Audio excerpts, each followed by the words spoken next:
You know me by now. I've been around the market for 3 years plus, so I'm getting to know it pretty well, I think. I just love working here. It's very much like the Scottish travel community, which is my home for the last 30 odd years. So welcome, and Kansas, Oklahoma in a nutshell, from the vacation capital of the world to the USA's most niche states, I think it's fair to say. Lots of visitors, lots of counted US visitors have flown over Kansas and Oklahoma probably 10, 15, 20 times, but not too many of them have actually landed and visited, and we're doing our best to change that. But in a nutshell, the story of my two states really is one of Western and cowboy history and culture, and Native American history and culture. And I say history and culture because a lot of the old settler trails and military trails traverse both Kansas and Oklahoma, but I say culture because cowboy life, ranching life, is still a staple business in Kansas. And for people who are interested in Western and cowboy culture, there's no better place to see it still in operation, still making people their living, and still very much unchanged apart from the transport in Kansas. In both states, but particularly in Oklahoma, Native American culture is still very much alive. We have something like 40 Native American tribes who have come from literally all over the USA, not necessarily voluntarily, but they have emerged in Oklahoma in particular, and they're doing very, very well nowadays, and spending quite a lot of money, time, investment in recognizing their culture and making it available to visitors.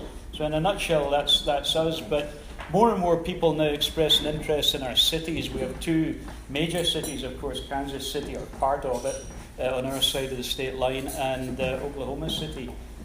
Big,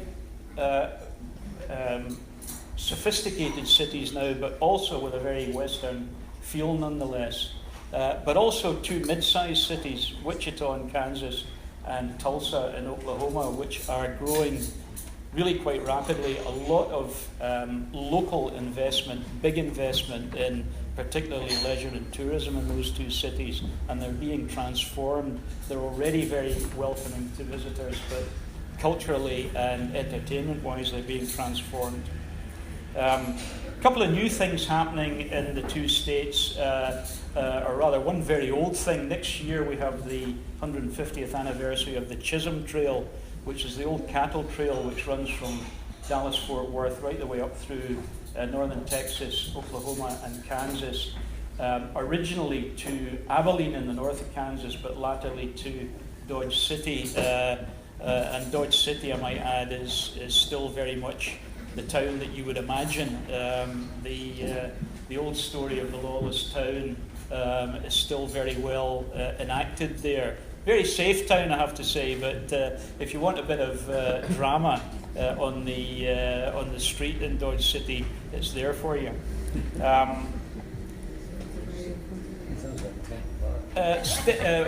National parks are obviously a big subject this year for the USA, and in Oklahoma and particularly we have state parks mostly, but we have 5 coming on this year into the international market, all working together. All have refurbished or soon to be refurbished lodges, also have cabins. Down in the south of Oklahoma they have floating cabins, really, really good sailing, biking, hiking facilities, but really, really good lodgings now as well, and all easy to access internationally in a way that they weren't before. One central reservations and sales point. A little bit more information on that in the bags that I have there with our typical fulfillment package. So the brochures that we would send to people expressing interest in the two states would get this package. So please take one with you and have a look through.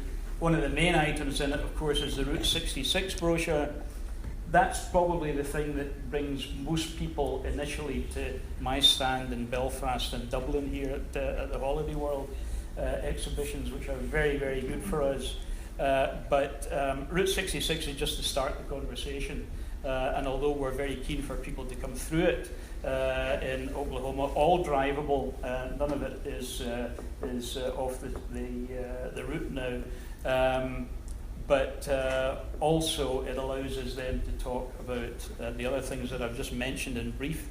We're working with a couple of very good travel partners here, American Holidays and Platinum Travel, and we're very keen now to continue the process of getting their staff familiar with the two states, because the one certain way to convince people about the attractions of Kansas and Oklahoma is to have them there on site.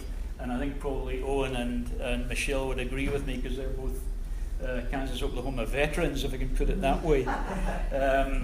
So we're working quite hard with the media, trade-facing and consumer-facing, with a couple of new media projects that will involve Irish publications coming up in the next 6 months.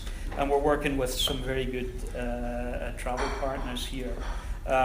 Always interested in ideas. I'm over here quite frequently, so I'm always happy to come and see you and talk to you if you have an interest in doing projects. And just one final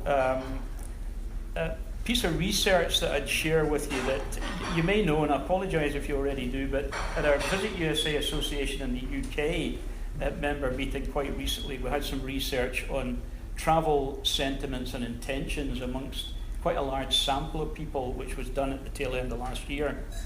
And it identified a new group of leisure travellers called FOMOs, fear of missing out.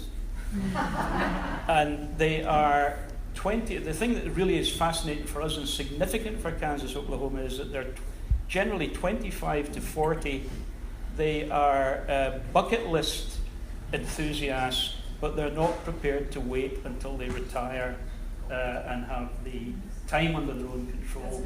They already have funds under their own control, disposable income, but not necessarily time. We're going to have to focus on them in Kansas, Oklahoma, because normally we would be seeing people interested who've been to the USA a lot and just want more of USA way of life. We're going to have to start thinking about that group of people, and I would say to you, give it some thought, because if you're not already paying attention to them, these are quite a voluble and noisy bunch, and they're talking about what they want, Route 66, ranching, stuff like that. So I just thought it was interesting enough to mention.